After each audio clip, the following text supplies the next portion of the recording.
We're here from Ace. I'm Bastet. I'll be running your operation to investigate the unusual occurrences that have been happening everywhere recently. Stay out of Antiborough. Stuck in time loop. I guess it's a ghost plumbing situation. Bastet has got us out of a lot of problems, but I don't think she can get us out of this one. It wasn't all the bodies. There were 2 bodies. Everyone else just got disappeared. I went missing for a while and I lost my brother. I don't know where he is. Oh, that's my mother. Oh dear. It's the same mother that you keep describing as tyrannical and horrible. Have to practice ritual fight with brother. Ellie, can I make an insight check of myself but in real life?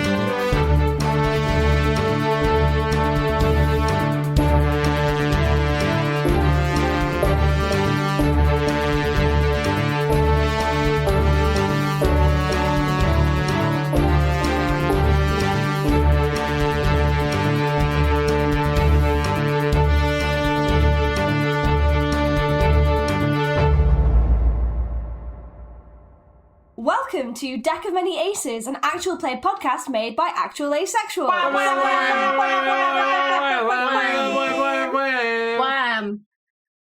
Wham. I was like, who just did the one wham? And then I was like, I can see, because we're mixing things up and I can see all of you now. We are, for the first time ever, actually recording while being able to see each other's faces, mostly. And we can see you dab for the first time. And you can see me dab. Who are we? We are a group of people who identify as somewhere on the aromantic and or asexual spectrum, playing 5th edition D&D with a twist. Every character's past, present, and future is based on a card drawn from the deck of many things, which I promise will be relevant. Maybe in, like, the epilogue. Never. After all of this. It never comes up. At the end, we're going to have, like, a post-show chat, and I'm going to tell you, and at least 50% of the cards, you're going to be like, whoa, yeah, that makes so much sense. The other 50%, you're going to be like, that's a reach. And I'm going to be like, what would you have done? To be fair, if anyone's reaching, it's going to be you. Wow, a height joke? Yeah. From yourself, Amelia? Well, I'm like an inch taller than you, so... That's so rude. Well, yeah. If a tall person makes a short person joke, that's just rude. But if a slightly taller person makes a short joke... I mean, in my case, it still is literally punching down.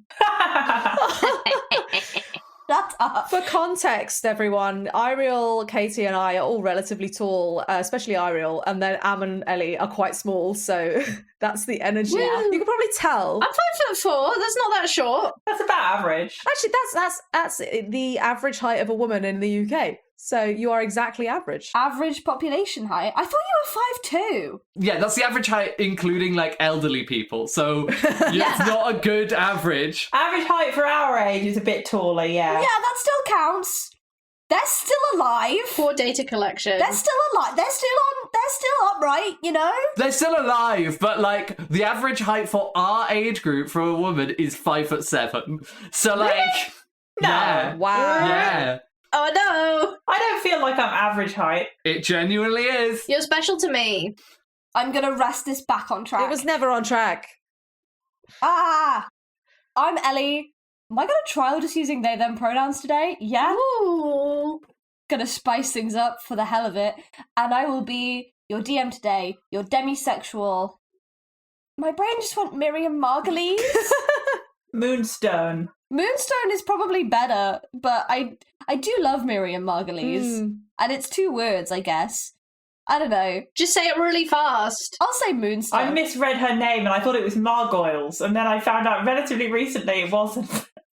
I never heard the name said out loud, just written down for some. Margoyles is an ugly ass name, and Margolyes is one of the most satisfying names on the planet. I got nothing else to say. I know that you guys haven't had to do this in literally half a year, but can you all introduce yourselves, please, now that we're all back yeah. together? Oh. Hello, my name is Am. I use she, her pronouns, and I play Tohsya Atherdale, the party battle master fighter and wild magic barbarian. Yay! Subclass. Toz also uses she, her pronouns, and she's sad because she has to leave home again. Like, she just got here. She doesn't have What to. the heck? She could just say the rest of the party goodbye and stay there, and you could play a different character. Ellie and I just have a solo campaign that's like 20 minutes at the end of each episode. And it's all politics. Yeah! Infinite split the party. You're like, you know what? We split the party, and I actually found out that I hate everyone, and I never want to come back. Yeah, I pull a Sam Riegel. It's for Campaign 1 Critical Role fans. Spoilers, I guess, for the animated show The Legend of Vox Machina. I don't know anyone who likes Campaign 1 as Critical Role. It's universally hated, right? That's the thing. Well, it was good enough that they're going to campaign 2, so... Campaign 2 is great. And an entire animated series based on what happened. Yeah, that too. Chloe, please rest this back on track. No. As someone that has never watched Critical Role or The Legend of Vox Machina, I'm Chloe. Hello. Woo! I use she, her pronouns, and I am playing Raina. And since we're here, why not? I am a College of Glamour bard and a swashbuckler rogue. Woo! Yes. The swashbuckler's new, right? We had swashbuckler on the last level up. That was the big thing from the last level up. We just didn't air subclasses. I just felt compelled to. I just don't normally say them, so I thought, why not? Yeah. The main thinking of that is just because swashbuckler is basically charisma rogue, and I was like, cool, I have charisma. I'm a bard. It's also the coolest objectively rogue. I don't know, Soul Knife is pretty good. Yeah. But yeah, Raina has had a grand old time just going on a nice little adventure. Yeah, you guys had a great time. Yeah, it was a little bit traumatizing at the end, but like nothing more than usual. It's an Aboleth.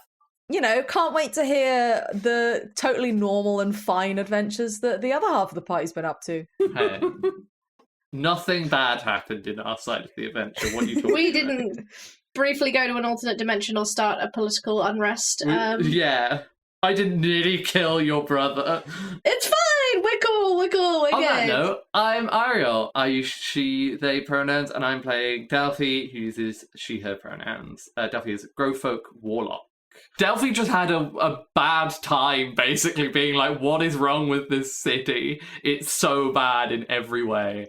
Hey. I stand by it. It moves, though. That's pretty cool. To be fair, I do believe that Delphi said that in character, and then Toz replied with, that's a valid opinion. Yeah.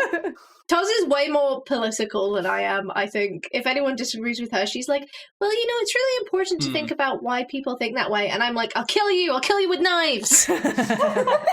I wish more politicians said that. Yeah, me too. Let's not Me go too. there. For context, sorry, we're recording this in November. And that's all I need to say. The 8th of November, so things are very fresh. Very, very fresh for us. I'm Katie. I use pronouns, and I am playing Morgan, and she is a chronomancy wizard, and she does not have any multi-classes, because I'm keeping this to a sensible number of classes, that is 1. For context, in a home campaign that is not a podcast, I am playing a triple multi-class, so it's quite nice to only have one set of things on the character sheet. Woo! That's actually a good point. So I'd completely forgotten about this very crucial aspect, but we've just come back from a hiatus, and you have all leveled up. So maybe before we get... Leveled up. Finally. And actually, you didn't even have to, like, whine and complain and grovel for it like sad, pathetic little children. I just gave it to you. Wow! Let's keep this PG, Ellie. My goodness. Whew. I thought you meant violence because you were going to come and kill me with knives, but also fine. No, I'm having a great time. We also all know that that's targeted at one specific member of the cast. And it ain't me. Yeah, yeah, before we jump into the action, okay, so I know that some of you have some subclass things that you would like to do as kind of like a roleplay thing. I'm looking at you, Am. Would you still like to kind of run people through just some of the cool stuff that you've got as like upgrades? Yeah, I'm happy to go through it. Cool. I took notes fairly. So I took 1 level in Fighter and 1 level in Barbarian, bringing me to level 10 Fighter and level 3 Barbarian. General level up stuff. My hit points have gone up 20 points, so I'm now sitting at 134. 20 points? Yeah, I rolled a 7 on the D10 for Fighter level up and a 7 on the D12 for Barbarian level up, and then I got +3 Constitution. Wow. I have my proficiency, as everyone else's should have, has gone up to +5. My 1 level in Fighter basically means my superiority die, which I can add to attacks and stuff, are now D10s rather than D8s. And for Barbarian, I got some cool stuff. I picked the subclass of Wild Magic, so cool stuff happens when I enter a rage. Outside of that, the first thing I get is Primal Knowledge. I get extra proficiency in a skill that is offered to Barbarians at level 1, and I picked Intimidation, taking the -1 to a +4. I'm sorry, you had a -1 in intimidation until now.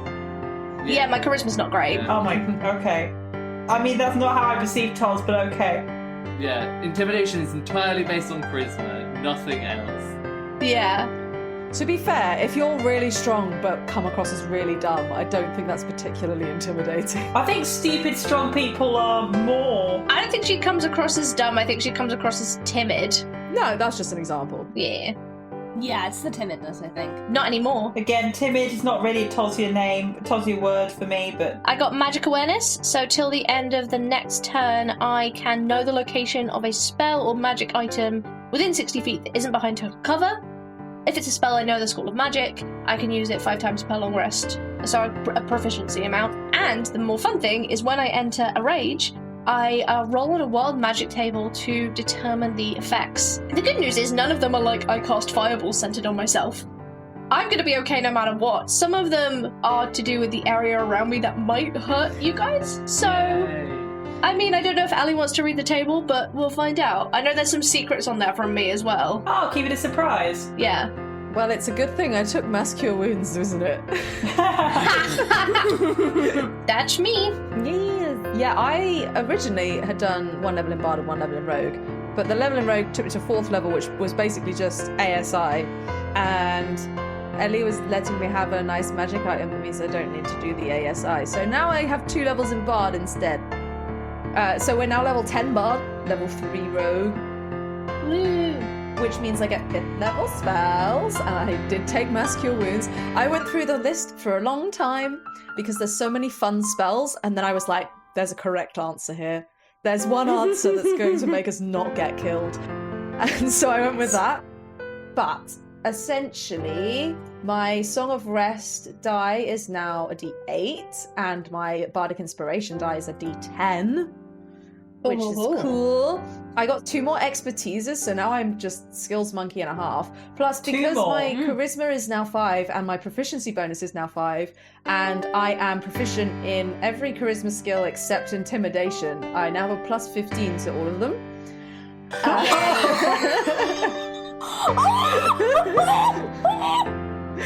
Make Raina lie. Ellie didn't realise this when she let me have that magic item. No, I did not. No, I did not. So yeah, I really am a skills monkey now. I also have magical secrets, but I haven't chosen the spells for that yet because that means I can learn 2 spells from any class that I like. Literally any spells. So there's a lot of spells to choose from there. So I have not done that yet. I need to think about it. Fireball. Fireball. Da da da da da. No, don't. You'll get into my niche. Yeah. However, I'll probably get at least 1 other 5th level spell so that I can have some fun. So yeah, that's me. I think that's everything. Other than obviously HP's gone up and everything, but it's not as important for me as it is for a certain Tohsya. Rah. Raw indeed. Am is showing us her guns. Eiriol? I have taken 2 levels of Warlock still.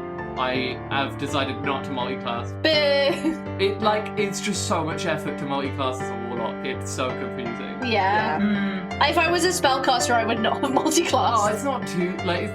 I think warlock's the worst. Warlock's just the worst. Full stop.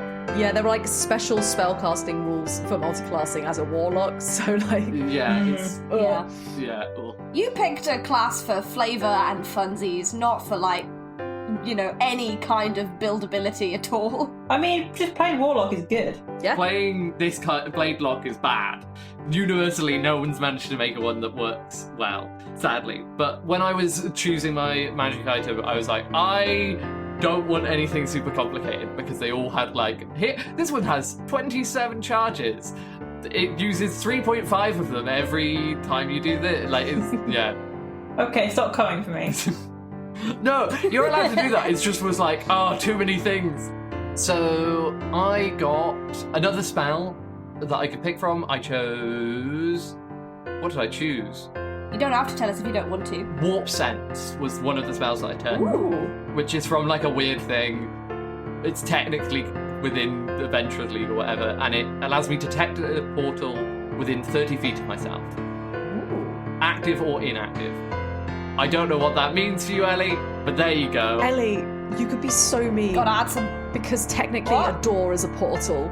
You could be. I'm not gonna be that much of a meanie. Spell of Door Finding. It's a second level spell. It's allowed to be Spell of Door Finding. And then I got a Mystic Arcanum, which in this case was a 7th level spell that I'm not going to tell you what it is, because that one's very fun. Yay. I Spicy. got some more health, same as before. I got a ability bonus, which in this case I took intelligence, so now I'm got 20 intelligence, which means that I get plus 11 to my glaive hits, which is very fun. Yeah. You guys are getting so powerful. Yeah. It's We're great. level 13.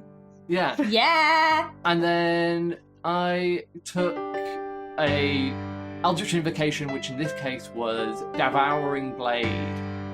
Oh.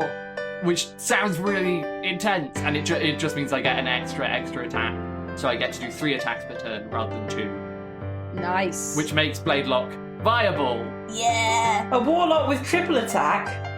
Yeah. It makes it usable. Because once you get to this point, I can do more damage with an Eldritch Blast than I can with the only attack. That's everything that I get other than my magic item, which I think I'm going to leave to tell the group all together. Yes. We'll do in-world. For context, Webster was all, you can have a magic item, tell me what you want. So we're all going to pretend to be surprised with what our characters are gifted with. But I mean, you don't know what my character's been I don't know what Chloe's character's got. Or Anne's. Yeah. I decided that basically I was like, I could do a like roll a loot table and then like go through, and it is fun to get random loot and be like, oh, a folding boat, I don't know if I'll use this, but like at the same time I feel like we are sort of approaching endgame slowly but surely, and you're getting more powerful, and it would be cool to just have a little present. A little present. Katie, go. yeah, I'm an even more powerful wizard than I was before, none of that multi-class stuff. I have got an ability score improvement, so I now have a intelligence of 20, and I got some new spells. I'm not telling you what they are. One day you'll find out. But I will say, maybe, if I ever get the right opportunity to use it, we will see the sequel to Wizard with a Gun, which is Wizard with a Hand Grenade. Yeah. Woo! All right. Awesome. With that whistle stop tour concluded rather. I'm so sleepy. Let's jump right in. We're like 20 minutes in. That's actually pretty good for a level up recap and an intro. Yeah. Normally go on think and on so. and on about level up recaps. Yeah, we take half an We episode do. for it. We're on our A game. It's weirdly that level ups get simpler the further you go into them. It's just like, take the big things and there's less of them. Number is bigger. Yeah. Number Yeah. go up. Make me happy. Let's get back to it. After a long time away. Woo! You've all, at some point, regrouped after being in separate cities, maybe had a brief moment to catch up. However much you've told each other is up to you, but you've all gone to bed Morgan hasn't done much more than oh hey, you're alive, and then crashed. Nice, yeah. You've all been kind of busy, so I think you probably will all go to bed relatively quickly. Have they come to Gamaris? Yeah. Yes, they have. Yes, they've come to Gamaris, and you've all been given rooms to stay in for the night in Tohsya's building. I don't want to say house, because it's... Wing. Yes, exactly. You've all come back to Gamaris, you're all staying in Tohsya's wing. You all wake up in a desert. The sun is scorching hot above you, the sky piercing and bright. What? There's nothing all around you. You look around, there's just desert as far as the eye can see. You turn back to face each other, and you can see a small gnome has appeared in front of you, staring fixedly at a crystal ball. There's a warped noise from over his shoulder, and the air ripples like a pebble dropped in a pond, and he goes, "I'm working on it!" and then keeps staring at the crystal ball. And then after a second, Bastet appears. What's happening? What? Right. Hello, all. How are you doing? Whoa, what? Sorry. I pinched myself. Am I in my bedclothes, or do we have our stuff with us? You're in your bedclothes. Okay. I'm gonna try and push Bastet to see if she's real. You push her, and she staggers back, and she's like, "Ow! Oh, sorry. Oh, this is very expensive. I thought it would be best to contact you this way rather than the conventional means." Did you teleport us, or are we here astral projecting? I think it's like a dream thing. Yes, Tohsya is correct. I'm employing the services of this man in Arrow Ace. Thank you, sir. And he's like, "Meh." Yes, we'll be quick. So I wanted to reach out to you, but for starters, you should not have conveyed the information that you gave me via Raven. Which bit of information? We didn't have many other options. About what was going on in Navrosh, I understand that, Morgan, but those ravens, they're not encrypted. They're easily interceptable by an enemy. What enemies do we have? Wait, what did it say? Because You told them about the ghost stuff. And about the perpetrator. Did you send a raven to my uncle? I did not send a raven to your uncle. I know who's been intercepting the messages. Wait, I'm confused. They haven't been intercepted yet, but there is the risk, and considering... How do you know? Well, good point. We don't think they have been intercepted. Based on what happened in Navrosh and the behaviours that you exhibited, although thankfully there doesn't seem to be any indication that people know exactly what went on in the power plant, there have been some very, very angry mutterings from the government considering the amount of property damage that you did. They're not best pleased, and they're threatening to pull funding. I'm still confused. I'm sorry. We're communicating via a dream. No, I got that part. I meant funding for what? Arrow Ace. For Arrow Ace. Morgan looks perturbed by the lack of funding comment. Raina just furrows her brow and looks confused even more because she does not understand how these organisations get their funding. Navrosh is very rich, and if they decide that they don't want to be part of this anymore, if they don't agree with it, or they don't think it works with their values or their ethics, then we are in a considerably tighter position than we were before. Okay. Do you understand that, Raina? So you would expect us to just do nothing? I understand that the context of what went on there was difficult, but smashing up an opera house did not need to happen, frankly. The ghost was already there. The smashing was happening. Yeah, we very much did not smash up the opera house. I mean... I heard different from various onlookers. A little of the smashing. Collateral damage is the term. Yeah, they were elves and we were with Morgan. What did you think they were going to say? Frankly, if that's the real problem, then you should all know better to conduct yourselves. You know better than that.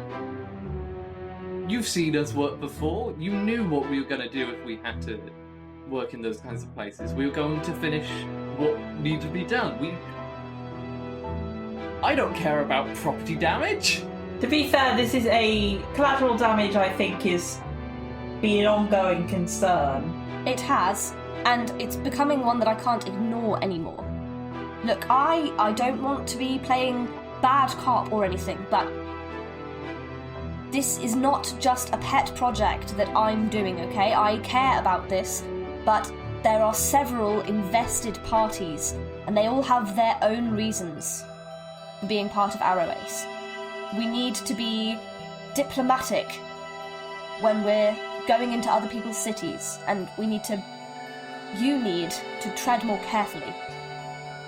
I know some things have happened recently where some of us have had some perhaps disagreements on that front, but I have to say I do kind of agree with Delphi. If you hired us knowing full well of our capabilities and the kinds of jobs we were going to be doing, if you wanted someone to be, pardon the pun, pussyfooting around, why didn't you hire some diplomats? Bastet looks considerably offended at the use of the word pussyfooting. It's coming from another tabaxi. There's probably all sorts of rancid discourse there, isn't Yeah, absolutely. Morgan looks a bit more serious and says, well, if we're talking about collateral damage and consequences and citywide effects, you should probably be where there's been an incident in Antwerp. Raina and I handled it along with some help from some key friends, I suppose. But the entire city was affected, and it was there was an aboleth in the lake. Oh my goodness. I think if you know what an aboleth is, you will be concerned. Yes, I'm familiar. It put the entire city, it was poisoning the entire city with time juice. You'll be pleased to know I'm pretty sure no one's going to remember a single thing. No, I think they all remember, I think. Time juice. It was, it's complicated, but point being, it was a very large and vast. Citywide impacts are happening because of this phenomenon, and it is going to continue to happen because of this phenomenon. I think a bit of damage to an opera hall compared with what we were trying to stop. This is a big thing. Look, I'll see what I can do on this end to smooth egos, but I need you to take this seriously. I respect that we need to be careful, and I don't like destroying things for the hell of it. Roll a deception check.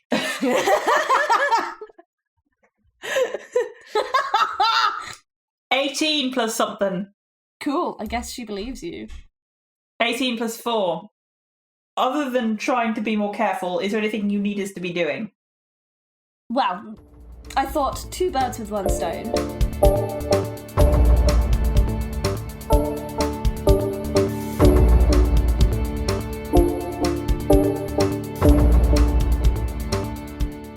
Hey everyone, it's just me interrupting your podcast listening to tell you all about our Patreon, where you can get access to all of our bonus content, both past and future. You can get access to side quest episodes, our 30-minute talkback episodes, table talk, or you can chill out with our cast cozy corner. You could even get a seat at our monthly one-shot table. Plus, all of our patrons are shouted out at the end of every episode. There's even stuff for free on there. So go to patreon.com/Deck of Many Aces and get exploring. Today's promo is for Sinclair Wants to Help. Sinclair Wants to Help, a supernatural self-help podcast, is a horror comedy series starring Sinclair, a minor-level deity who's lived for millions of years and collected millions of dollars in debt. You can find them on Tumblr at Sinclair Wants to Help, or wherever you get your good podcasts. Roll the trailer! Hello, I'm a changeling with the face of Kurt Loder, and this is Meave Teeve Neve News. After months of silence, a limbless bedsheet ghost named Sinclair, the self-proclaimed million-year-old deity, has been found, seemingly now a regular customer at a vampire-themed restaurant in suburban Detroit. I was able to sit down with Sinclair for an exclusive interview. The full version is far too unfocused and long for this segment, but here are a few highlights. Have you been working on anything new for your podcast? Hold on to your AirPods, folks. Uncle Sinclair is going to rock your ear holes in the whole podcast world with a cross-country road trip and journey to a across the ocean in a massive multi-episode epic so big that we had to change the name of the series. We've got an all-star cast from across the indie audio scene, and a couple of returning voices, along with a whole mess of new friends, enemies, and potential rubes. No more guides, advice, or faux formats. We're going further than I've ever taken you. We're going beyond help. Hey, how'd that sound? Very cinematic. The full interview will be premiering soon on Sinclair's podcast feed. Bastard got us again. Hear it wherever you find your podcasts, I guess. Be sure to join me tonight on your local station, where I will be reading the world news with the face of Walter Cronkite. For Meave Teeve Neeve News, this has been a Changeling with the face of Kurt Loder, and that's the way it is. Beyond Help will premiere later this year. Probably.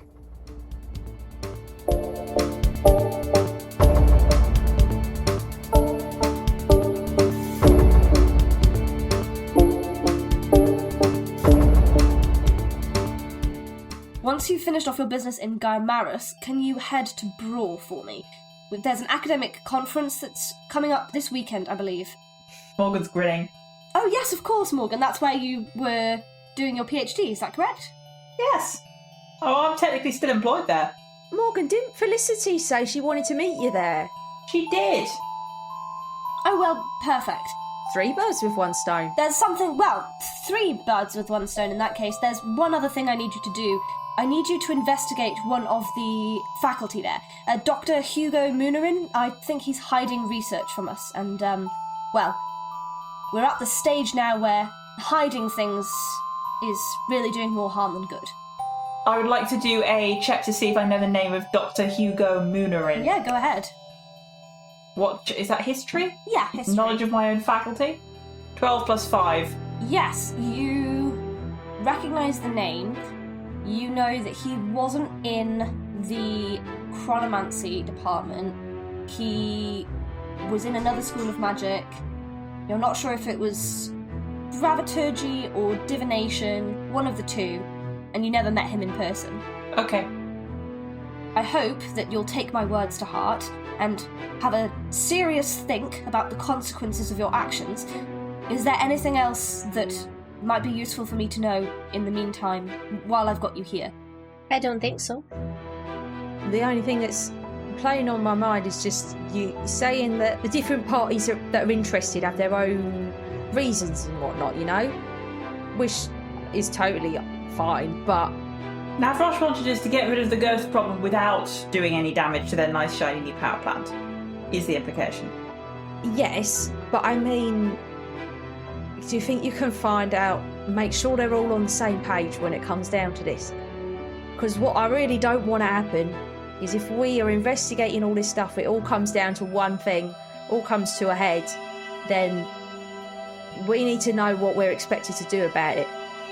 And if all the different parties want to do something different, then we're going to make that decision and you're probably going to be unhappy with it, sorry. And I would like that not to happen. Mm.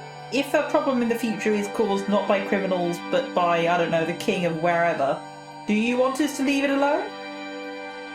Do you want us to say no and just ignore it? I mean, if that's the orders, then we'll do that, I suppose. But if it turned out it was the Lord of Gaimaris doing something bad, do we... Well, there's a few of them, but do we depose them? Or do we leave him? Raina's just clenching her fists slightly. I think it's in all of our best interests that you don't depose anybody. And if you suspect that there might be some foul play by a member of government or a monarch, then run by me first. All right. Understood. Understood. Tohsya and Delphi stay diplomatically silent. If there could be, sim indicators of friendship, it would be, trust lost with Bastet. Right next to Tohsya's head. Hey, look, the same would be with Raina, it's just Raina's a bit better at being diplomatic. Raina's a better liar. That's why I'm keeping my mouth shut, yeah. Yeah, I don't think Delphi would lie, and I think it's better to just not say anything than to pretend that, Yeah. Listen, just because she's like a fun girl boss diplomat doesn't mean she's not a diplomat, you know? So why isn't she doing this job herself? She too fancy for us. 2 doesn't want to die, I think.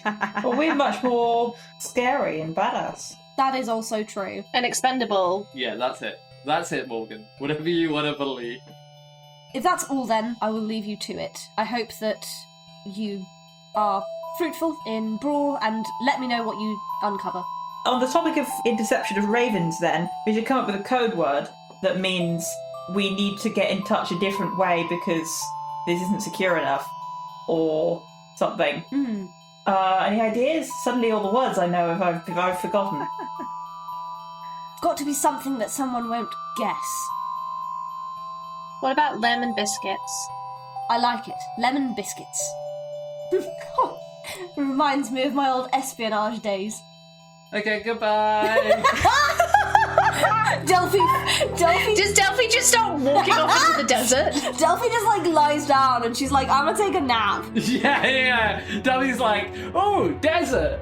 Don't get into Nothing Delphi's not done before. Delphi knows dream logic. If I walk far enough away, I'm out. Or I'm going to really annoy that gnome who has to figure it all out. Just keep expanding the desert forever like in Minecraft. Yeah, Oh my god. He's going to be so annoyed at me for making this desert have to be bigger. Okay, yeah. With that, the dream dissipates and you all wake up in your separate rooms. And it's morning. It's a brand new day. Morgan has a headache from dream magic and is not annoyed, not happy with it. Valid. I'm gonna say you have like a day or two in Gaimaris. You have time for a day or two in order to like leave enough time to travel to get up to Brawl on time. Morgan's going to stumble out of her room and knock on the door of whoever's closest, like, hey! Did that just happen to you also? Tohsya kind of opens the door, is in it's like a almost a Scrooge kind of like nightcap and huge oversized gown. Adorable. She's like, do you want to come in? Yes, that's probably best. I'm gonna like get everyone and gather them in the room and just write a little note to show everyone that is like, good chance my uncle might be listening in, so be careful with your words. And just kind of make sure everyone sees it. Raina does a very big, exaggerated nod and like 2 thumbs up. Yeah. Morgan is going to frown a bunch and get some paper out and then write down, is Uncle evil now? Question mark, question mark, question mark. So the breakfast here is really nice. And I just kind of chat about food over the top of the... Tohsya kind of like shrugs and does like a 50-50 kind of like hand wiggle to be like, I don't really know, but maybe. Delphi at this point whispers and goes, you know that spell can also see, right? Yeah, but it depends where the scrying orb is positioned and it's usually quite up high. I'm going to write down on a bit of paper and wave it in their face. He offered me a job. Oh. I mean, that breakfast sounds great. I whisper, before we continue, Delphi, maybe can you just do detect magic? That will tell us if it's there, right? Oh, sure, yeah. Is there any magic in the room? Oh, that's a good idea. Delphi casts detect magic to see if there's anything magical in the room, other than all of us. Are we being scried on, DM? There is no magic in the room, except for yourselves, Great. magical beings. Yeah. Okay, I hold up the bit of paper again and said, it was a good job offer. Was it too good to be true? What kind of job? Yeah. Oh, are we not doing paper now? Are we talking with words? No.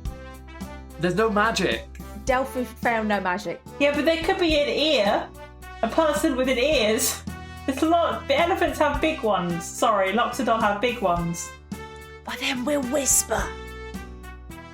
Kind of a microaggression, but yeah, I think, look, even if we are being listened to, which I think is very, very likely, Arthur knows you have offered him a job, so I don't see. I have not offered him a job, he has offered me a job. He's offered you a job. I'm sorry. That was a weird dream. It's a good job offer too. I was genuinely really considering it. But if it wasn't for the fact that I'm worried about the fabric of reality breaking. What was it, just like to be a court wizard or something? Yeah, do research. Back to the lab. Oh, yeah. I mean, I think that's a fair enough. I mean, we need to, finish our thing. But if it's still open, I can't see why not. And plus, you get to see me all the time. Well, if your uncle's evil, then... Tohsya, laughs, nervously. I don't think anyone is evil. Speaking of which, how is your few days? How long has it been for you? I don't know. 3 days. Okay, cool. Only 3 days? Yeah, you guys were stuck in some kind of time loop, right? What happened? There was an aboleth in the lake. I think I mentioned that on the dream call. Yeah. Aboleth don't normally make time juice in the water, but this one was, and then... Was it ill?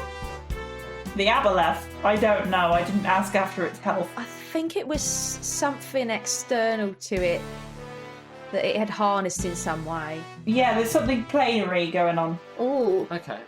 Anyway, we made some new friends. We fought the aboleth. We won. I went to the party multiple times. Oh, was it fun? No. Did not get better. Oh, okay. We were ruder though. Oh yeah, I got to be rude to people. How about you? Have you been seeing your family? Everything all right? This city's awful. Okay. It's not that bad. It's worse than mine. It's bad. It's worse than yours. Okay, calm down. Insert fantasy expletive here. Is it worse than Antibra? Because, Antibra's for the tieflings. I don't know. We didn't see enough of it. It's probably... There's a lot of unspoken rules here that Delphi does not like. There are a lot of spoken rules that I don't like as well. I want to make that clear. The way they decide who is in charge of huge parts of the city is by trial by combat that used to be to the death. It's not fun. Well, it's not to the death anymore, is it? And also, it's not like anyone could do the trial by combat. It's someone who spent their whole lives being trained to rule in that position.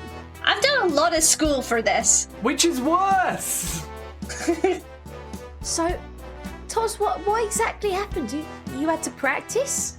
Yeah, it's kind of unprecedented. Lord Ather wanted us to take a crack at the fight, basically. I'm not entirely sure why, although I have my suspicions. What is it about a cult? Oh, yeah. Because Raina was asking me if there's something about a Calacta cult, and I had to say that I don't know everything about Calacta. That did kind of come out of nowhere. Tosya's brother is in a cult. Sorry? Yeah. Is it a cult or is it just a minority religion here? No, it's a cult. It's kind of a cult. They have a big, golden mask. I mean, they have that in a lot of the temples too. I've tried to talk to him about it, but he really isn't budging. No, I think there's a whole chosen one kind of vibe, It's not good. Yeah, it's not great. So is it your brother's the chosen one? I think he's been groomed a little bit by whoever this group is. Oh. Do we need to get him out? It would be really messed up, wouldn't it, be to choose a person's life from the beginning and tell them exactly what they need to do. Yeah. And train them. I totally agree. He should be able to pursue whatever he wants. I mean, I've tried to talk to him about it, and I think he's just been really adrift for a lot of his life. We'll address that statement later. He's assured me that he knows what he's doing, and I trust him. Isn't he 15? Yeah, so I think we can kind of leave this one for now. Put a pin in it. He is a baby! The three of us probably stare at Tos for a moment, in stunned silence, oh. Unless he's imminently in need of rescuing. I don't think there's anything... Well, I mean, it's not our job, so... No, and in fact, I think he might cast a very heavy spell on someone who tries to rescue him. I'd see him try. I would actually really like to see that too. I want to roll an insight check. Oh, on me? Yeah, on Tos. I want to see if I can figure out how the fight went without asking Tos based on the way that Tos said that. You could just ask Delphi. I know, but I want to be smart. Delphi and Tos are in the same room. That's not going to stop Delphi. I'm gonna roll a deception check. Yeah, go ahead, both of you. 17. Oh, I have -1 to this, so I'm gonna roll a 19 or a 20. There's a 12. She won? Asterisk. I feel like that's a fair thing to give Raina on that. I wouldn't know any details, but yeah. Yeah. She won heavy asterisk. What went on there, Toz? Did Tor hurt you? I mean, yeah, it's a fight. Yeah, but I mean, you know, like, hurt you. No, I mean, emotionally, maybe a little bit. I don't really want to talk about it. Okay. Sure, okay. That's fine. Look, if it's this family drama with mild cult stuff, that's fine. As long as no extra plane of weirdness happened. No, like, ultimately, we're cool. Oh, yeah, Delphi did nearly kill my brother. I'm still kind of upset about that, but it was an accident, which is why, you know... Delphi, you know what we say about child murder? Hey, I forgot that he was a child. Loxodon don't... Look. That doesn't make it any better. When I was 15, I was like 3 foot tall. This isn't fair.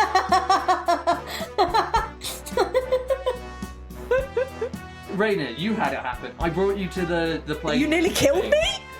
No. You were... I did the same thing that I did to you ages ago, where I brought you to the woods. I did it with Tor, but Tor didn't see woods. He saw like a bridge, and then someone was like... Something was saying that they were going to eat him, or something. Who? What? What was? Who? But what was that? Was that I don't know. A different plane of reality, or was that just like his bad dream? I am not entirely sure. He disappeared from this reality while he was in the workshop with Delphi, so I think he was a pretty real danger, yeah. Yeah, it was definitely real danger. Right. You know what they say, if you die in a dream, you die in real life, so like... Do they say that? Is that true? Yeah. Is that not a phrase? Normally? Are you sure that's not a phrase from a fictional scroll? No. That's a phrase, like, well known within karate. Because I had a weird dream the other week. I definitely died in it. Yeah, I die in dreams all the time. Wait, are you saying... Are we dead? No. I'm sorry. Wait. No. We need to address this. You die in dreams all the time. Yeah, I have a recurring dream that I'm on a battlefield and something is chasing me, and then it catches me and I get like hit or stabbed or something, and then I wake up. Huh. Oh, that's not a prophecy. It's probably fine. That's unhealthy. No, that's normal. I have stress dreams constantly. I used to dream about drowning a lot. Yeah, that's not healthy. You be on the ocean a lot, you have stress dreams about drowning. And I have stress dreams about having to do piles of undergraduate marking. And I have stress dreams about how my mother died. Yeah. I don't have any stress dreams. This is not normal. It is highly... Stress dreams are not a normal part of life. You shouldn't be having any stress dreams. You should be... Delphi, do you just not dream? I dream, I just don't have stress dreams. I don't dream that I'm about to die at any point. The rest of us are just like, you're not stressed? I have stress dreams that I accidentally slow myself down so that everyone else is moving twice as fast. And then I have to like race to catch up, but everyone else is just going so fast and I'm going so slowly. Oh yeah, that one sounds stressful. I also have stress dreams about mold in the ceilings. This is horrifying. I think you need to quit your jobs now.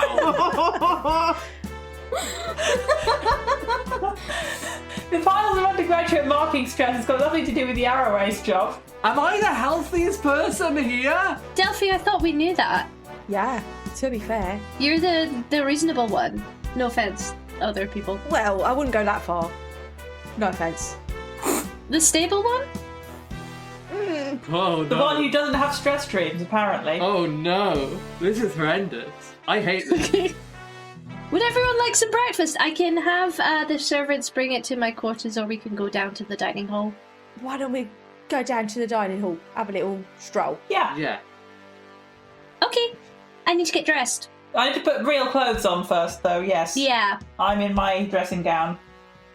See you guys down there. Well, actually, no, wait. Can Morgan put on a dressing gown that she borrowed from a Loxodon? Probably, yeah, it's just really big. She's got wings, Webster. Yeah, because it will be big enough that it can cover the wings. It'll be big enough that it can cover the wings. Oh, yeah. So it's kind of, that's quite awkward. You've got like a little hunchback situation. Yeah. Aww. Like putting a coat on over your backpack. Yeah. Transitioning from the breakfast dressing gown conversation, you guys have got a couple days in Garmaris to kind of do various things, investigate anything you'd like to, blah blah blah. Let's start off with Toz and her multi-class update. So, and we've had a bit of a chat about this off podcast. Yes, we have. What do you think in these next couple of days? Is there a moment that Tohsya takes for herself, and where do you think Tohsya goes to kind of reflect and have a moment of pause? I think following the conversation, she kind of like on instinct is headed to the family chapel in the wing, but kind of pauses and then hops over to Antabra to go to Galactus Temple. Ooh, spicy, I love that. Yeah, you head into the Temple of Galacta in Antabra. It's relatively run down. It's quite a beautiful stone building and quite different to the sort of building materials you'd have on Garmaris, because obviously you need to prioritize things that are light and able to be easily moved, whereas this looks like it's wrought stone pillars basically. And it's quite an almost like brutalist sort of interior, quite quiet, quite contemplative. A small tiefling woman comes up to you and says, "Is there anything that I can help you with today?" Oh, no, I just wanted to kind of sit by myself and pray. That's alright. Oh, of course, yes. It's so nice to have people interested in Galacta in this day and age. Please, take all the time you need. She bustles on. Toz's eye, like very almost imperceptibly, when she's like, "Oh, it's so good that people are taking an interest in Galacta," kind of like twitches a little bit. And she kind of sits down, like clasps her hands in her lap, is like a little awkward, and is going to try to pray to Galacta in full knowledge that they might have disappeared, but basically asking them to relinquish their hold on her brother. Oh, okay. She's appealing directly to the source. Yeah. I dig that. Okay. I love that. Yeah, roll me a religion check. That's a 17. You get no response. When you pray to Praetor, you don't usually get a response. You don't have a particularly deep spiritual connection, but you get that kind of like nice spiritual feeling. You know, the kind, like if you're not a religious person and you walk into like a really big cathedral, you might still feel that sort of sense of awe, that sense of being inspired, even if it's not through a religious mean. Yeah. You don't get that at all. You get like nothing. It really feels like you are just hitting stone. Worth a shot. I'm gonna get up to leave, and if I have like an older sort of timepiece that I might have used when I was younger, I would have taken that with me, and I just like leave that on the altar and then go. Lovely. Are you going just straight back to Garmaris? I think she's just gonna kind of take a walk through Antabra and Garmaris. She's feeling really, really helpless at the moment. There's a lot of powerful forces of magic that are starting to get involved. And she's a powerful guy. She can hit stuff real good, but ultimately she could just kind of hit stuff. Yeah, absolutely.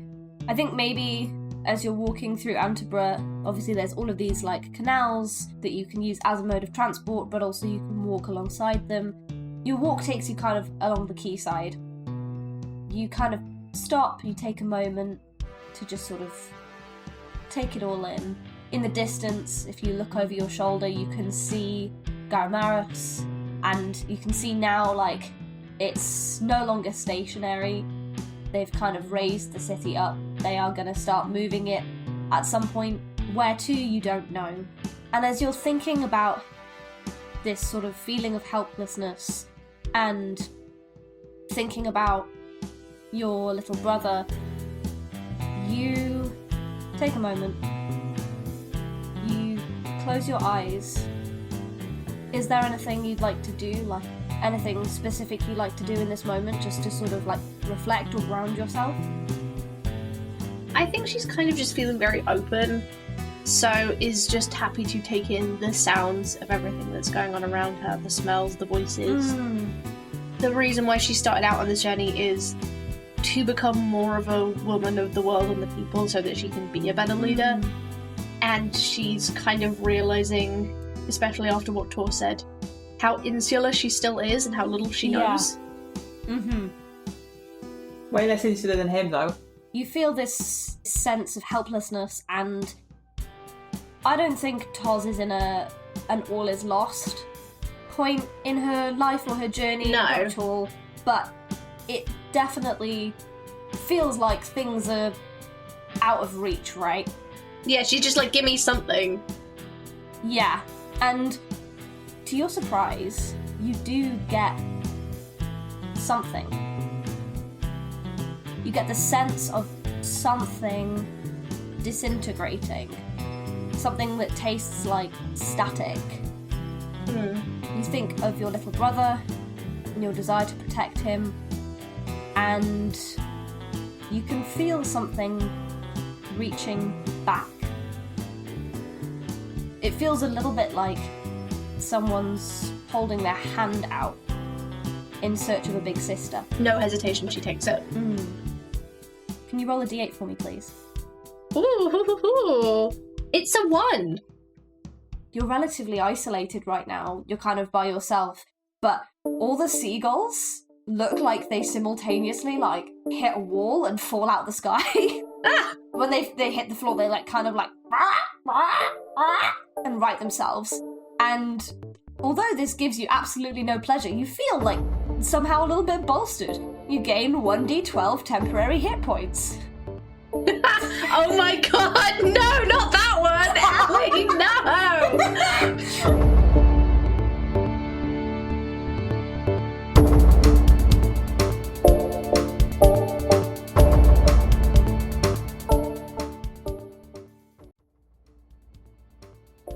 Deck of Many Aces is Am Chisholm, Eiriol Evans, Ellie Webster, Katie McLeod, and me, Chloe Elliott. You can find us wherever you get podcasts and on social media at Deck of Many Aces. Best places to find us these days are Blue Sky and Tumblr. Everywhere else is a bit of a hellhole, let's be real. Or you can come and join our Discord, newly opened to everyone for free. So check out the episode description for the link to that. Plus, you can get loads of bonus content on our Patreon, so go to patreon.com/Deck of Many Aces to check that out. This podcast's original soundtrack is written by me, Chloe Elliott, and if you enjoyed it, you can find it on SoundCloud and on music streaming platforms under my name. If you'd like to hear our voices elsewhere, you can find me and Am on A Rendezvous with Destiny, a Bite Marks actual play podcast. Plus, check the episode description for the link to Ellie's mailing list to find out all the creative projects that they're up to. Well, that's it from me. Have a nice week. Bye!